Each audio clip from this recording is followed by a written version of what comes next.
todos que nos acompanham através do programa Quero Saber, projeto este idealizado pelo professor José Francisco de Assis Dias, com assessoria técnica do estudante graduando do curso de Filosofia da UniOeste, o Júnior Cunha, a quem a gente agradece desde já de antemão pela acolhida, pela receptividade em relação, portanto, a mais esta entrevista.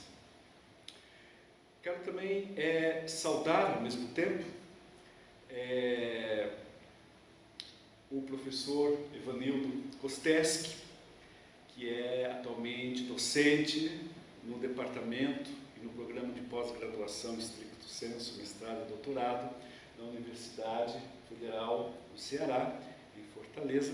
Professor Evanildo, que trabalhou na UniOeste há uns anos atrás, como professor no curso de Filosofia, que para nós é uma enorme satisfação ver o Evanildo aqui conosco, né? E uma grata ocasião também, a partir deste reencontro, nós conversarmos um pouco, né, sobre alguns temas, de fato, palpitantes, candentes do momento, da hora, sobretudo no que diz respeito à formação e à área de filosofia em geral.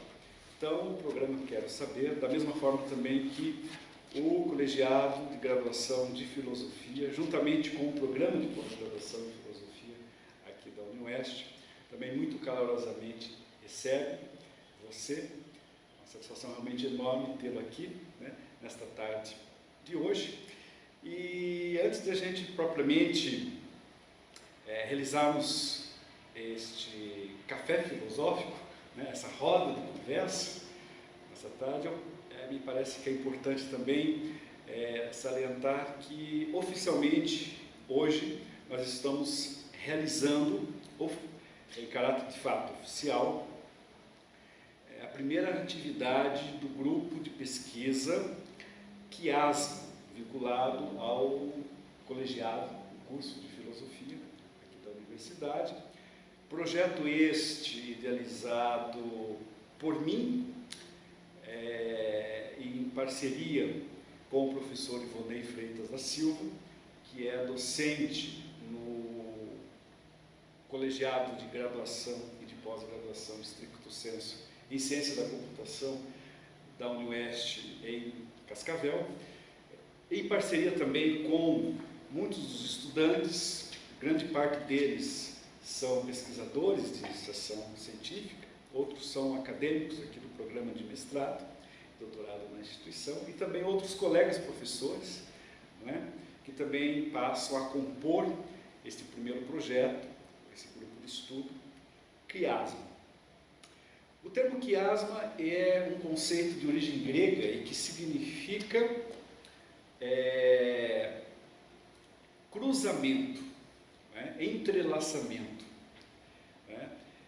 Os biólogos, sobretudo da modernidade, retomaram este conceito justamente para definir e caracterizar melhor o processo de entrecruzamento, de entrelaçamento, né? Entre as células, né? Na formação das células. Por sua vez, o pensador contemporâneo, filósofo francês Maurice Merleau-Ponty, se reapropria deste importante conceito para pensar a relação originária, primordial, entre o homem e a natureza, né? Entre o espírito e o mundo. Merleau-Ponty é um autor que também, no contexto de sua ampla produção filosófica, ele estabelece também um diálogo multidisciplinar, né, com outras áreas do conhecimento, como é o caso da psicologia, da neurologia, da história, da linguística, da psicanálise, também uma relação mais próxima entre a filosofia com a história, com a ciência política, mas também, né, um cruzamento, um entrelaçamento, né, entre os diversos campos do saber com a literatura, né, com a arte, com a pintura, com a dança, com o teatro, com o cinema, e tomando por sua vez inspiração, né, no sentido de ampliar cada vez mais o sentido e o alcance deste importante conceito, o conceito de quiasma, é que nós também pensamos e idealizamos, né, essa proposta, esse projeto do grupo, procurando também integrar, né, neste trabalho que ora se inicia, né, uma relação mais próxima, né, com as diversas áreas do conhecimento, os diversos cursos, não só aqui da universidade, mas de outras instituições também, no sentido de aliar, né, essa proposta com outras atividades. Então, ao longo, já a partir de 2019, deste ano, o grupo estará se reunindo em diferentes momentos, organizando diferentes trabalhos, né? A dinâmica ela é bastante diversificada, porque ela envolve não apenas leitura dirigida de textos, estudo de textos propriamente, mas ela também abarcará atividades como documentários, filmes, né? Oficinas de dança, né? Entrevistas como é que nós estamos fazendo hoje aqui. E, na medida do possível, o grupo ele também vai estar se integrando com outros grupos de pesquisa, com outras redes de pesquisa em outras instituições, não é? E o interesse também é a gente poder estar desenvolvendo atividades, não só aqui, né, na UniOeste, campus de Toledo, mas também em outros campos da universidade, em outras instituições, sempre convidando, né, pesquisadores de diferentes instituições para estarem também aqui conosco, né, confraternizando, compartilhando, né, um pouco das suas pesquisas, dos seus trabalhos e também dos seus projetos. Pois bem, a partir de agora, então, a gente pode, propriamente dito, né, dar início à nossa conversa. E a primeira pergunta, então, que eu dirijo ao professor Evanildo é que ele nos relate um pouco, né, conte um pouco para nós, um pouco da sua trajetória, da sua formação acadêmica, um pouco das suas raízes, né, em termos de formação, né, um pouco assim, retratasse o percurso, né, intelectual, desde a origem até o presente momento. Boa tarde, Claudinei, boa tarde, os colegas, amigos aqui presentes. Uma satisfação, né? Vamos fazer aqui um brinde aqui, né? Esse cafezinho. Satisfação estar aqui em Toledo. Eu tenho realmente ótimas memórias do tempo que eu passei aqui como professor. Aí depois, devido às circunstâncias, a gente foi lá para o Ceará, trabalhar lá no Federal do Ceará em Fortaleza. E sempre satisfação, alegria retornar para rever os amigos aqui em Toledo. Sobre a sua pergunta, muito interessante. Eu não esperava algo nesse aspecto, mas faz todo sentido, né? Eu acho que os gregos já perceberam isso também.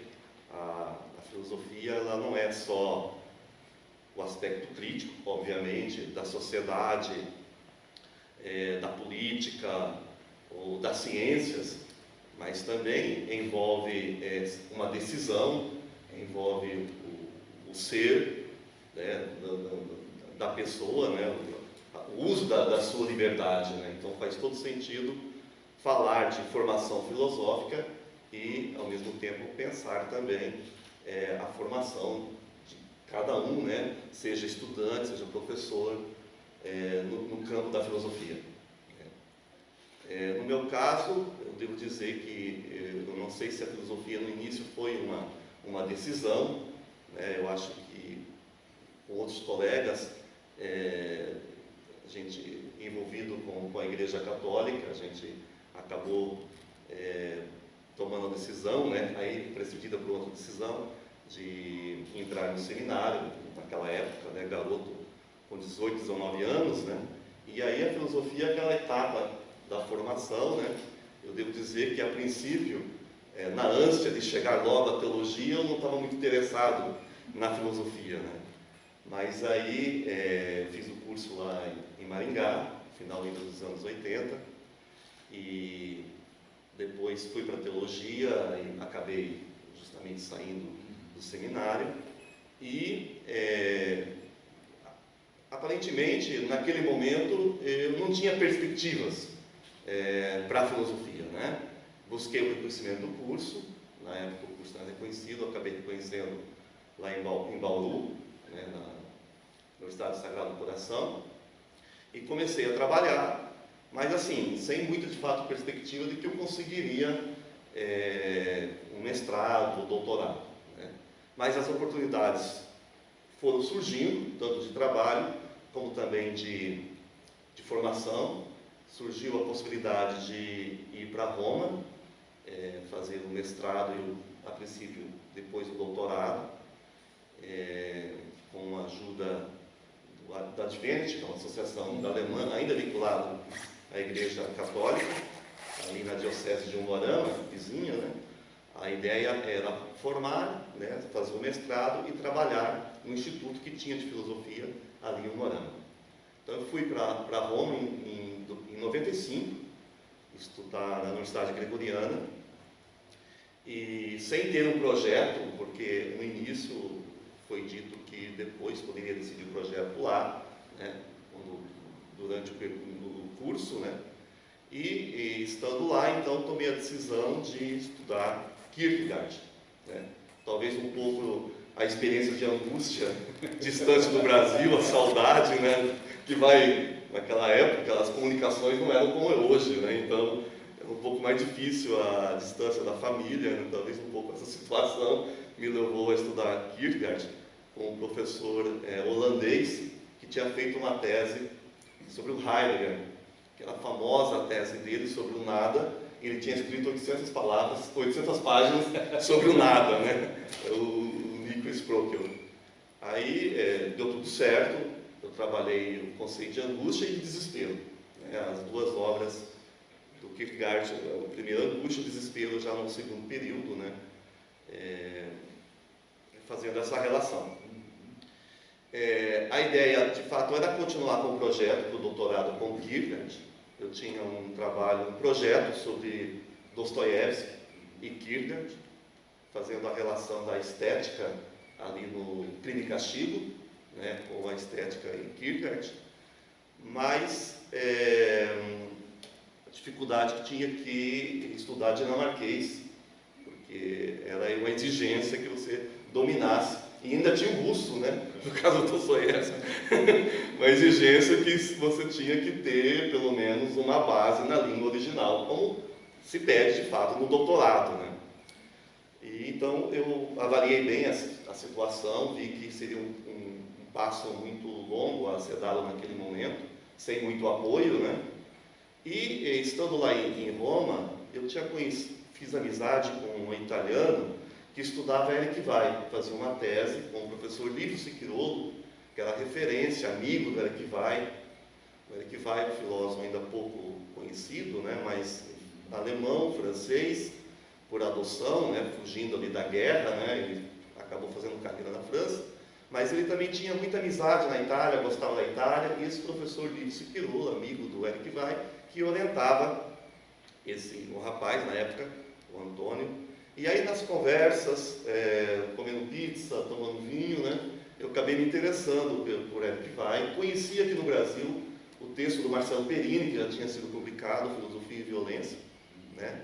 E como o meu interesse mais amplo, eu estudei o Kierkegaard, né, no mestrado, mas o meu interesse mais amplo sempre foram os pós-hegelianos, né? Eu gosto do Kant, do Hegel, mas muito mais eu gosto daqueles que estudam Kant e Hegel, né, os neocantianos, os pós-hegelianos, né?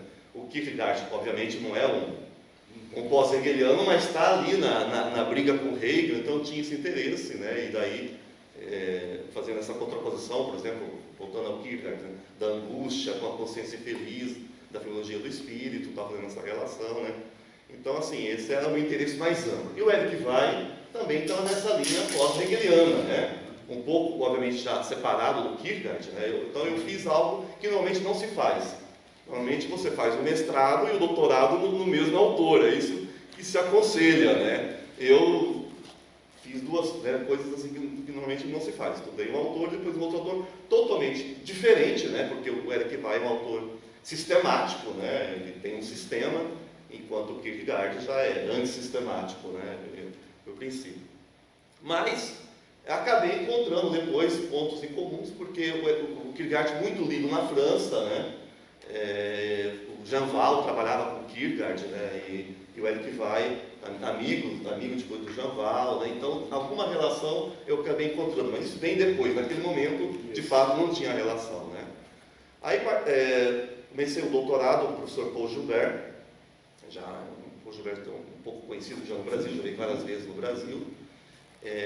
O Paul Gilbert estava interessado na questão da violência, uma reflexão, ele acabou publicando depois uma obra sobre a violência, colocando a violência como um dos transcendentais, né? E o Eric Vai era uma referência para ele, né? Então ele incentivou, de fato, a estudar o Eric Vai. O conceito de atitude foi, inclusive me ofereceu o tema, né? De presente, veja o conceito de atitude, que era algo que não tinha sido trabalhado. E aí então comecei o doutorado em 98, fiz os créditos na universidade, voltei para o Brasil, trabalhei ali em Umuarama, casei, tive minha filha, meu orientador preocupado, né, porque eu estava aqui no Brasil, agora não termina a tese, né, porque... Mas aí em 2002 eu voltei para Roma e concluí em final de 2003, né. Lá, no caso, você tem que publicar, não basta a defesa, você tem que publicar. A publicação demorou um pouquinho, aí o título saiu em 2004, né? Uma tese sobre atitude e categoria, que é a relação que tem ali na lógica da filosofia. E lá na minha tese eu já concluí com o tema do Estado Mundial, que está na filosofia política do Vai, né? Então eu fiz uma relação da liberdade justamente humana, que é a atitude, né? A interpretação, que é a categoria, né? Que a categoria no Vai, ela não é a categoria metafísica, mas é a categoria enquanto aquilo que dá ordem ao discurso, né? Então, que interpreta justamente a atitude, né? E eu encontrei no conceito de Estado mundial, né? Um tipo de uma realização, né? Daquilo que seria uma expectativa da liberdade humana, né? Ou seja, um mundo onde a paz pudesse pelo menos encontrar uma estrutura, né? E que as guerras cada vez mais pudessem ser evitadas, né? Então seria um conceito de Estado mundial, que não é um Estado territorial, né? Não tem sentido, né?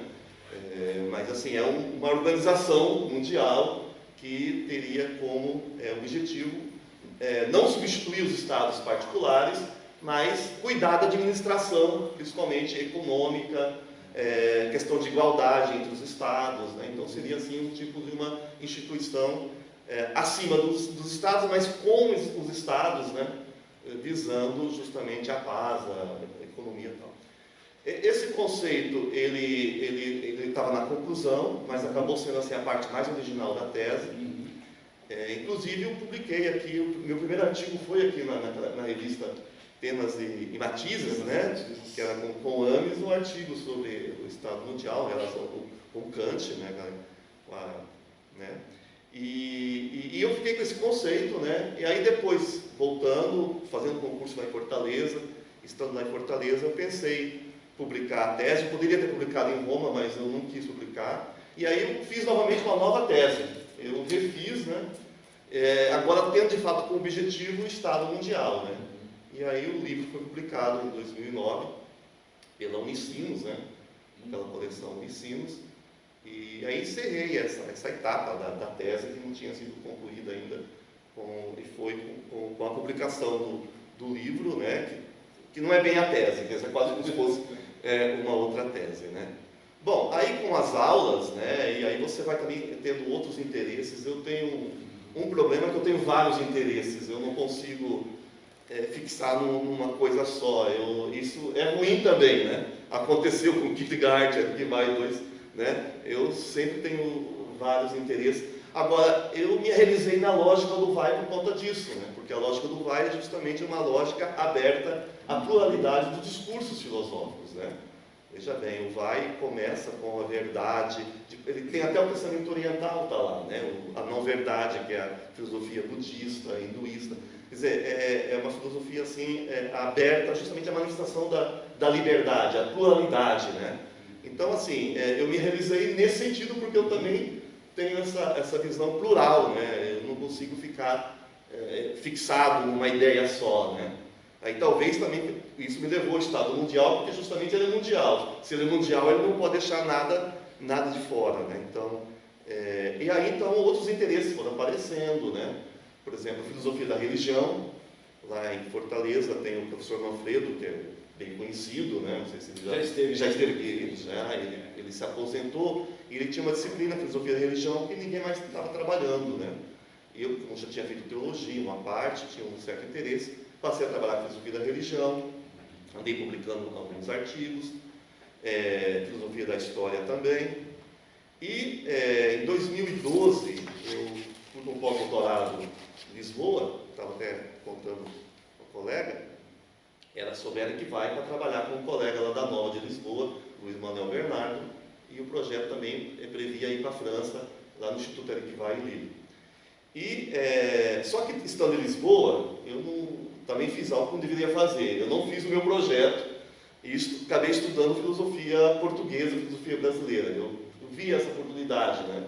E aí, então passei 5 meses em Lisboa estudando Agostinho da Silva, que é um autor interessante que veio para cá para o Brasil, fugindo do governo Salazar nos anos 40, e tem toda uma história. Ele ajudou a criar universidades federais, a Universidade Federal da Paraíba, teve em Florianópolis. Com o Darcy Ribeiro, ajudou a criar a Universidade de Brasília, né? E aí depois, em 69, com o golpe militar, ele voltou para Portugal, que já estava se abrindo lá, né? E faleceu lá em 94.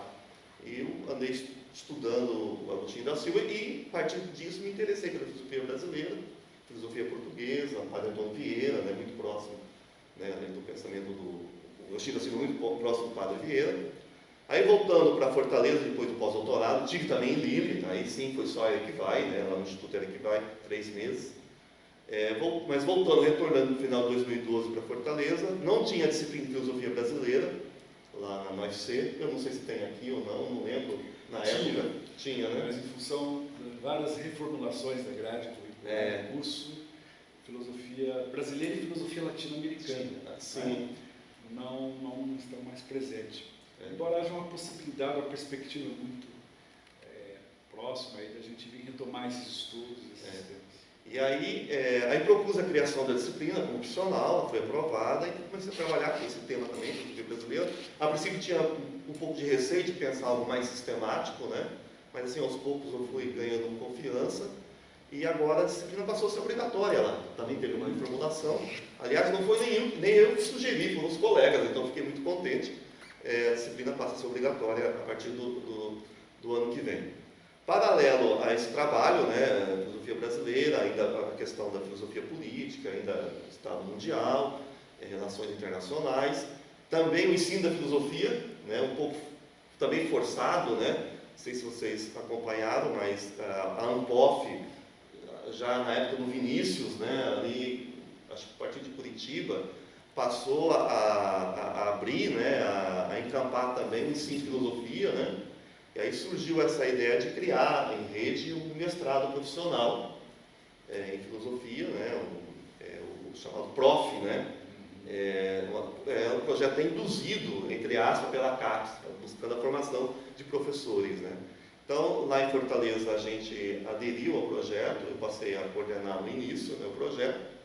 Então, também teve esse novo campo de atuação que eu não tinha antes, né, de ensino de filosofia.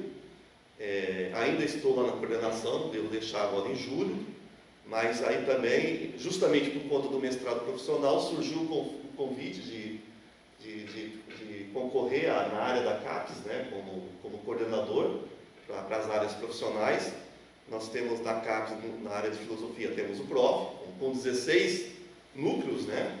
Aqui no Paraná está Curitiba, né? Acho que é a UEL. A UEL tá? Não, a Unespar, União da Vitória, né? União da Vitória, sim. 2 núcleos aqui no Paraná, a UEL não. A UEL ia entrar, acabou não entrando. União da Vitória. Nós acabamos não entrando. Vocês acabaram, mas tem também um outro mestrado profissional, que é lá do Cefet, junto com o Pedro II, no Rio de Janeiro. Então nós temos 2 programas de mestrado profissionais, né? O de rede e esse lá do Cefet do Rio de Janeiro. E aí deu certo, né? Então estou com esse projeto lá quer dizer, com essa função lá na coordenação da área profissional lá na CAPES, junto com o Itamar, né? Com a Márcia. Então tem todo esse trabalho também. Na verdade a gente trabalha junto também, né? Nas avaliações e a CAPES passando por um processo também de discussão de muitos grupos. O Claudinei acho que até participou também aí das discussões sobre quadros, revistas. Eu até ia entrar nesse ponto, nesse aspecto, que é um aspecto, de fato, bastante conjuntural do debate que hoje está em curso, né, no país, especialmente, no sentido assim, de traçar políticas, né, especialmente para a área de filosofia. E eu então te perguntaria, né, dentro desse espectro, né, sobretudo no que diz respeito aos trabalhos da ANPOF, né, Associação Nacional dos Pós-Graduandos em Filosofia, do qual todos os programas, né, todos os pesquisadores do país, né, fazem parte. Há um GT específico sobre a obra do Eric Wall, né, e você está à frente desse trabalho, desse projeto. Né. Eu lembro que o professor Marcelo Perini, da PUC de São Paulo, teve uma ocasião aqui, foi a primeira vez na universidade aqui, por filosofia, que se falou sobre a obra do Eric Wall, né. Eu gostaria que você, de certo modo, esboçasse, desenhasse um pouco como estão os estudos, né, sobre a obra do Eric Wall no Brasil. No Brasil, né? Então, o Perini, Marcelo Perini, foi o primeiro a fazer a tese sobre o Eric Wall, na Universidade Gregoriana também, né? Nos anos 90, final da década de 80, né? Ele aí publicou o seu livro, Filosofia e Violência, agora teve uma nova edição, né, uma segunda edição, e na época ele era professor da FAGE, lá em Belo Horizonte, tem a revista Síntese, né? E ele publicou vários artigos sobre Eric Wall, um número especial, inclusive, em 89, eu acho, dedicado a Eric Wall, com professores franceses, italianos, inclusive Vinci Quirolo, que eu acabei citando, né? E traduziu a filosofia política. Então, o Wall, ele, né, teve essa inserção no Brasil, né, através da filosofia política, publicada em 1956, né? São 3 obras principais do Wall que constituem o sistema propriamente dito: a lógica da filosofia, junto com Hegel e o Estado, né? Uma obra complementar, em 1950 foi publicada, publicados 2 textos, a lógica e o Estado. Depois publicou a filosofia política em 56 e a filosofia moral em 61. Né? Então, voltando, aí a filosofia política foi traduzida pelo Marcelo Perini em 1990, mas assim, acho que teve um pouco acolhida, mas pelo menos né, tinha essa referência, né, uma obra já traduzida, alguns puderam então ter acesso a essa obra. Aí depois a professora Marli, lá da UESC, né, fez também um doutorado sobre Eric Wall, também lá na Gregoriana, estudou também a lógica, o conceito de político, e eu acho que eu fui o terceiro a fazer a tese sobre Eric Wall aqui do Brasil, né? Agora já tem outros, né, que, inclusive com teses defendidas lá no UFC, né, e na PUC também, ali com o Perini, em São Paulo, né? Em 2012 teve a oportunidade, a Realizações se interessou pela obra do Wall, a editora, né? E ela mesma então tomou a iniciativa de publicar as obras. Aí foram publicadas todas as obras, as principais, né? A lógica, o Hegel e o Estado, a filosofia moral se publicada, programas kantianos, né? Então as obras principais foram publicadas, estão disponíveis em língua portuguesa, né? E a nível de trabalho aqui no Brasil, nós lá em Fortaleza organizamos em 2011 um encontro internacional, né? Patrícia Canivet, que coordena o Instituto Eric Wall, lá de Lille, veio, Luiz Manuel Bernardo, lá de Lisboa, né? Depois, em 2014, um outro encontro ainda com apoio do Instituto Eric Vai. Então vieram professores da África, da Itália, da Romênia, do Chile, né? Então assim, representando bem o VAI, não a nível de Brasil, mas a nível mundial, né? Esses textos foram todos publicados. Do primeiro encontro, de 2011, foi publicado na revista Argumentos, né? E um dossiê especial. Um dossiê especial. E o de 2014 foi pela Loyola, que foi eu e Marcelo Perini que organizamos o livro com a publicação dos principais trabalhos, né, dos conferencistas. Tivemos também um encontro em São Luís, né, não só do Eric Vai, mas do Eric Vai, Foucault e Paul Ricoeur. Né? A relação com Foucault um pouco mais distante, mas com o Ricoeur eles tinham muito proximidade. O Ricoeur gostava muito do Eric Vai, né? E tem uma presença do Vai na obra do Ricoeur. E agora vai ser em São Paulo, estava até falando com o professor Tarcísio Ciota, o professor Marcelo Perini, para outubro, está organizando um encontro internacional, se tudo der certo, sobre a leitura hegeliana, weiliana do Hegel, a leitura sobre os textos do Vai sobre Hegel. Né? Então já finalizamos a tradução de todos os artigos do Vai sobre o Hegel, que deve sair pela editora lá de Caxias do Sul. Né? E a expectativa então para o encontro será então o quarto encontro do Vai no Brasil, agora em outubro, em São Paulo. Né? E temos a parceria com a Nova de Lisboa, com o Lille, né? O Instituto Eric Vai tem sempre ajudado, né, nesses eventos nossos. Então, tem alunos né, defendendo já tese sobre o Vai. Eu já tive 2 orientandos sobre o Vai que defenderam tese de doutorado. Né? Um atualmente professor federal indo lá em Tocantins, em Palmas, o outro está em Fortaleza, ainda trabalha na Faculdade Católica. Né? Tem outro, na verdade foram 3 teses já, o outro que está em Salvador. Então, o Marcelo Perini também já orientou tese de doutorado. Então, aos poucos, a nossa comunidade... A gente brinca dizendo que o nosso GT cabe numa Kombi, né? Mas quem espera um pouco, pelo menos uma van, né? Eu acho que daqui a uns anos. É importante registrar aqui que a Ampof, já nas últimas edições do encontro, que acontece bienalmente, a cada 2 anos, tem aí lançado também um importante projeto, que é a edição eletrônica da coleção Filosofia, né? Agregando aí os diferentes projetos temáticos, né, que estão presentes nos GTs. E entre eles, provavelmente, agora deve sair, já deve dar início ao trabalho logo mais, né, a edição relativa ao encontro do ano passado, que transcorreu em Vitória do Espírito Santo no mês de outubro. E, provavelmente, então, já terão mais alguns trabalhos também de Eric Vai, né, aí sendo editados nesta coleção. Com certeza. Né? E por falar, inclusive, nos seus estudos em Portugal, você esteve em Coimbra, né? Não, foi em Lisboa. Ah, foi em Lisboa. Né? Eu tive a oportunidade de conhecer recentemente uma pesquisadora portuguesa que já está radicada já há algum tempo aqui no Brasil. Ela atualmente é professora na Universidade Federal de Uberlândia, Romana Valente, que acaba de estender, agora há pouco recebi aí, né, um alô dela pelas redes sociais, acaba de estender, então um abraço a você. Exatamente, a Romana ela estudou a tese dela, Agostinho da Silva, e eu a conheci lá em Lisboa, né? E depois a alegria sempre, a gente se encontra na Ampof, né? E ela tem essa proximidade com o Merleau-Ponty, justamente.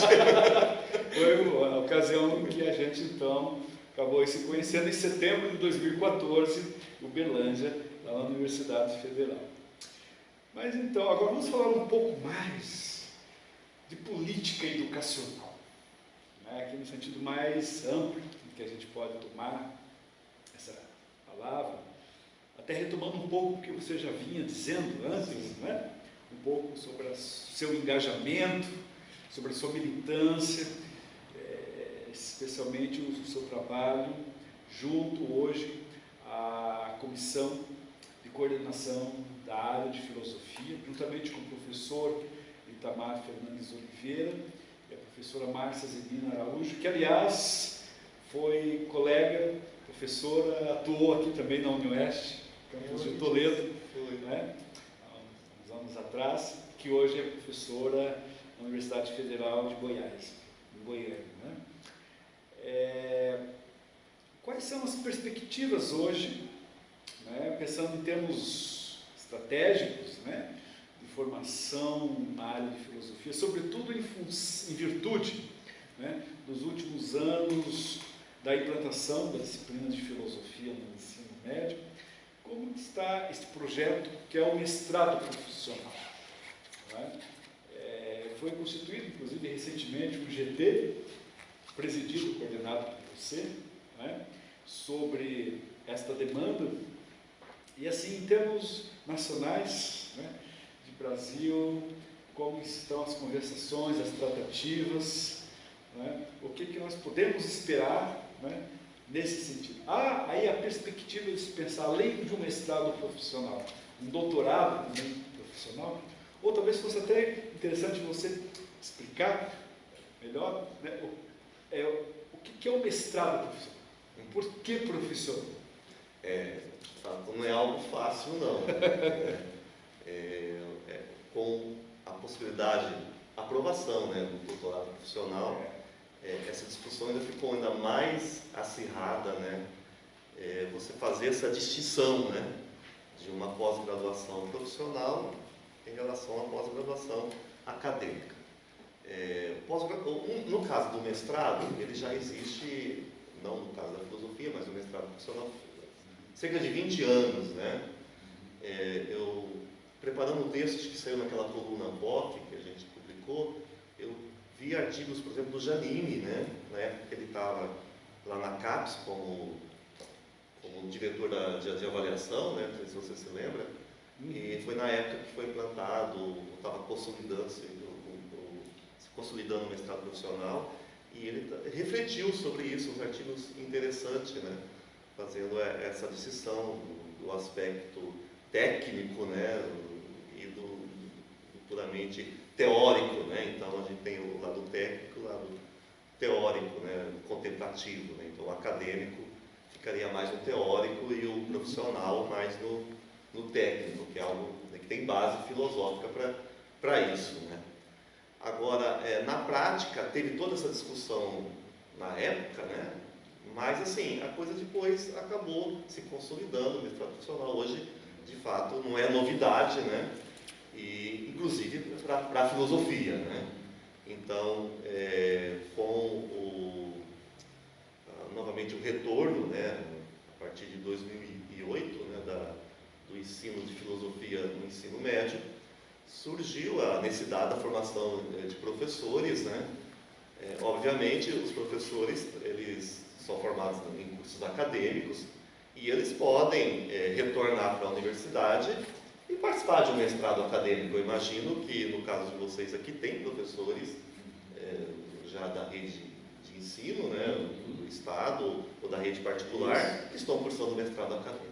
Só que, na verdade, eles, de fato, eles têm, para fazer esse projeto, eles têm, não digo se distanciar exatamente do que eles estão trabalhando, mas assim, você tem que ter algo novo, né, que não seria próprio da atividade deles como professor no ensino médio, né? Então, a pesquisa acadêmica, ela tem todo uma preocupação de fundamentação teórica que talvez os professores que estão no ensino médio não sejam assim, tão interessantes para eles naquele momento enquanto professores, né?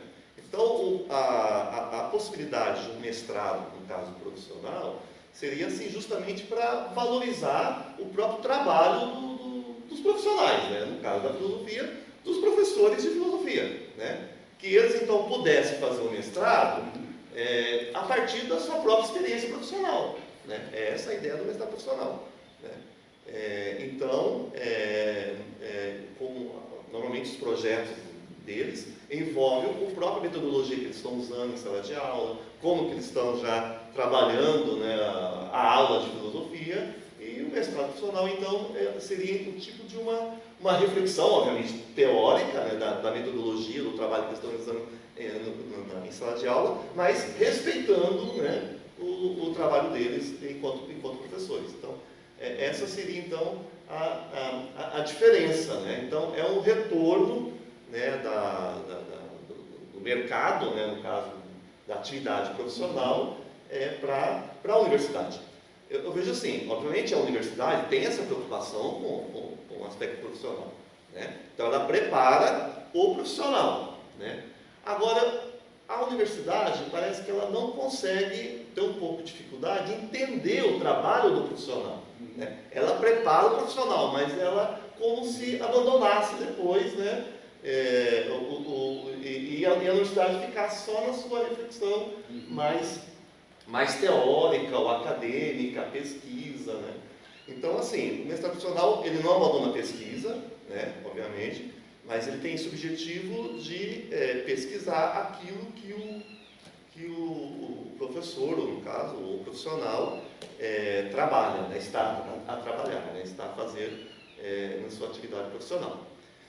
Tudo bem, com o mestrado as coisas, né, já estavam um pouco mais tranquilas, todo mundo não estava tendo problemas, todo mundo entendeu, né? No caso da filosofia, a Anpof, acho que praticamente todos houve uma boa acolhida, né?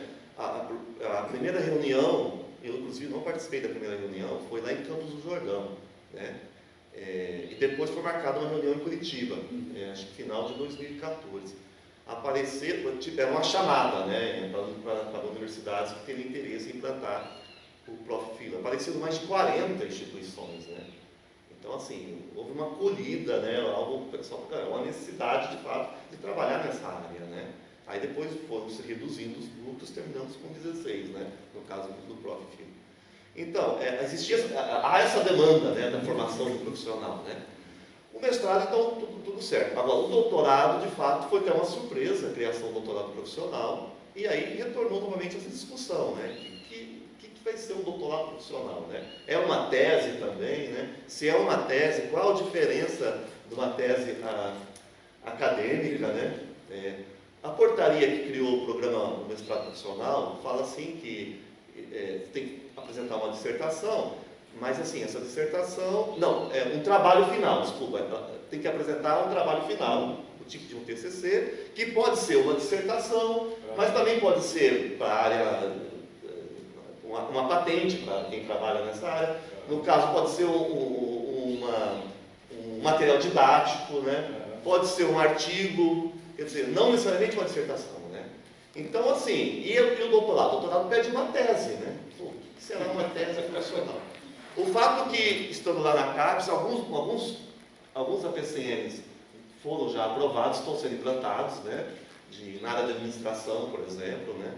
No caso da filosofia, houve uma decisão de, esse ano, a gente não acolher proposta de doutorado em filosofia profissional, mas, não sei como é que vai ser para o ano que vem, então para esse ano a área não vai acolher, porque precisa amadurecer um pouquinho mais, pelo menos foi com os coordenadores, uma reunião que teve lá, acho que em dezembro, início de dezembro, lá em Curitiba, lá em Brasília, né, na CAPES.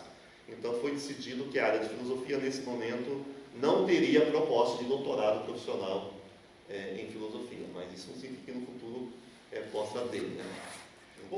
Tenho ouvido nos últimos anos uma expansão enorme, né? De programas de pós-graduação no país, principalmente, sobretudo, nas regiões que até então eram menos favorecidas, como as regiões Nordeste e Norte. Realmente, sim, uma expansão que, de fato, assim, tem impactado o sistema como um todo. Né? Como que é a avaliação hoje, dentro da CAPES, né? Principalmente na área de filosofia, em torno dessa expansão, os benefícios dessa expansão, mas, ao mesmo tempo, também os desafios, principalmente no que diz respeito à conjuntura política, né, que nós estamos atravessando no momento. O ano passado, tivemos aí a avaliação das propostas de APCNs que foram apresentadas, não me recordo exatamente, mas eram 2 anos que não tinha sido feita a avaliação, então nós tínhamos que 12, 14 propostas, né, de cursos novos, de mestrado e doutorado. Não me recordo exatamente agora, porque teve os recursos, né, mas aprovamos um pouco mais da metade, né, tanto de mestrado como doutorado. Então nós tivemos uma expansão, acho que estamos agora com 51 programas, né, nós temos 46, né, alguns mestrados passaram a ter o doutorado, como a UEL, né, Londrina, né, e outros que foram programas novos de mestrado, como você falou, de expansão, Porto Velho, tem um programa agora de mestrado novo. No Nordeste, lá no Ceará, posso citar a Sobral, né, a UVA, né, Sobral. Então, tivemos espaço para expansão, né? Então, ainda o ano passado a gente não tinha a ideia desse impacto desse ano que está sendo agora, né? Em relação aos cortes orçamentários e a dificuldade, eu acho que vai ser a partir de agora, né? Mas o ano passado, pelo menos a informação da CAPES, da professora Sônia Blau, que é a diretora de avaliação, é de que, assim, tinha que exatamente olhar com cuidado, ter um rigor, né? Mas, assim, teria assim, um espaço para expansão. Essa é a visão da área, né? O professor Itamar, posso dizer isso por ele, que é o nosso coordenador, né? Ele tem essa preocupação, de fato, da filosofia ainda alcançar áreas territoriais ainda do norte, principalmente. O Nordeste ainda está praticamente já bem abastecido de programas, né? Mas o Norte ainda é carente ainda, né? Manaus, temos um mestrado profissional, mas não tem um acadêmico ainda, né? Belém tem um mestrado, mas não tem um doutorado, né? Tocantins não tem, né? O Acre não tem, quer dizer, Roraima não tem, né? Então, são áreas de expansão que a gente não pode dizer, olha, não vamos, a filosofia não tem. Porque aí os professores têm né, formam um núcleo de pesquisa e tal, e a região, né, favorece, né, então aí é natural que haja esse interesse, né, e a área está apoiando, de fato, a expansão, né. O professor Itamar está dizendo, tem essa preocupação, né, inclusive na representação da área, né, eu estou lá no Nordeste, a Márcia Centro-Oeste do gênero feminino, né, essa preocupação tanto de ter essa representação, né. Então, agora, vamos ver as propostas deste ano, né? Estamos esperando para doutorado, estamos esperando também para mestrado, propostas novas. E não sei agora como é que vai ficar esse novo direcionamento na CAPES, né? Porque, como eu disse, até o ano que vem, até o ano passado, a gente estava tranquilo. A partir de agora, eu não sei se de fato vai ter essa... Parece que ontem o ministro da Educação disse que de doutores não precisa mais no Brasil, né? Então, foi isso, né? Eu estava viajando, não acompanhei direito. Então, o que significa isso, né? Então, não sei de fato como vai ser agora. Está todo mundo meio perplexo com isso, né? A CAPES, o atual diretor é do ITA, né? O professor Anderson, e ponto positivo, ele é engenheiro, mas ele manteve a professora Sônia na diretoria de avaliação, então assim, não mudou muito ainda para a gente ainda, né? Mas não sei como é que vai ser agora no futuro, né? Se de fato vamos ter essa restrição. Mas assim, a área está aberta para a expansão. Obviamente aí tem a questão das bolsas, porque vai expandir, não tem bolsa, como é que fica, né? Então tudo isso a gente vai ter que avaliar de fato, né? Agora. Como que está o programa Dinter-Minter? Sobretudo na área. Houve alguns projetos encampados um tempo atrás. Eu lembro que a Universidade Federal de Santa Maria, né, tinha firmado um MITER com o Ijuí, né? A UFSC também andou idealizando algum projeto dessa natureza com algumas instituições do norte do país. Se fala ainda nisso ou não? Eu confesso que eu não estou acompanhando os programas atuais, né? Parece que teve um edital, foi o ano passado, ou o ano anterior teve um edital, né? Eu sei que lá no UFC também teve essa conversa, da gente, né, ter uma proposta, acho que junto com o Piauí, né, na época. O Dinter é o doutorado doutorado interinstitucional. Isso. Qual uma instituição eu sei assedia, né? no caso lá eu sei da UVA, que tem com a PUC do Rio de Janeiro, o DINTER, mas eu de fato não estou acompanhando, eu não tenho informação se o programa ele vai ter reforço, se vai continuar, né? É formação de doutores, né? Vamos vai depender da política agora, se de fato vai ter essa preocupação em formar mais doutores, que de fato tem que ter, né? Quer dizer, pelo Plano Nacional de Educação, o Brasil tinha que ter até 2022, eu acho que 40 mil mestres, acho que são 25 mil doutores, assim, né? Então, isso não alcançou ainda, né? Inclusive, os programas profissionais, eu acho que até um projeto até da CAPES, né, de incluir, né, ou de favorecer, né, até para facilitar o alcance dessa meta, né? Mas, não sei como é que vai continuar. Quer dizer, o DINTER depende dessa indução da CAPES, da formação de doutores, né? Falar em DINTER e MINTER, né? O DINTER é doutorado, o MINTER é mestrado, né? Interinstitucional, tem muito a ver com a política de integração. Sim. Né? Integração entre as instituições. Os PROCADs também. Os PROCADs também. E que me parece que é uma ideia que acabou ficando meio solta, perdida em algum lugar aí. O que tem assim, de novidade, como a portaria foi recém-publicada, sobre aglutinação de programas. Né? Então, a CAPES está sinalizando para o futuro, dizendo, olha, por exemplo, a questão das federais, mas pode acontecer com vocês também, nas estaduais, né? De repente, já não tem tanto concurso como tinha antes, vão faltar professores, né? Então, o que vocês podem fazer? Pode juntar programas, né? Então, assim, então tem uma proposta aí de... Você tem universidade que tem... Na filosofia nós temos isso, né? Rio de Janeiro, Brasília, agora também foi criado 2 doutorados de filosofia, 2 mestrados de filosofia, né? Então, assim, é algo que a CAPES agora não está sinalizando como algo positivo. Ao contrário, o positivo agora é a aglutinação de programas, né? Desde que se respeita as linhas de pesquisa e tal. Toda uma questão também inclusive com bolsas, né? Favorecendo a aglutinação, né? Para justamente facilitar, né? Eu acho que a gente tem que pensar junto, né? Por exemplo, eu sei que você está falando da parceria com a UEM, né? Eu acho que isso tem que ter mesmo. Não tem mais razão de dizer essa competição, vamos competir com eles porque eles não têm, ou não. Unir forças. Não, nós temos que unir forças, né? Eu não vejo por esse lado, temos que unir forças, né?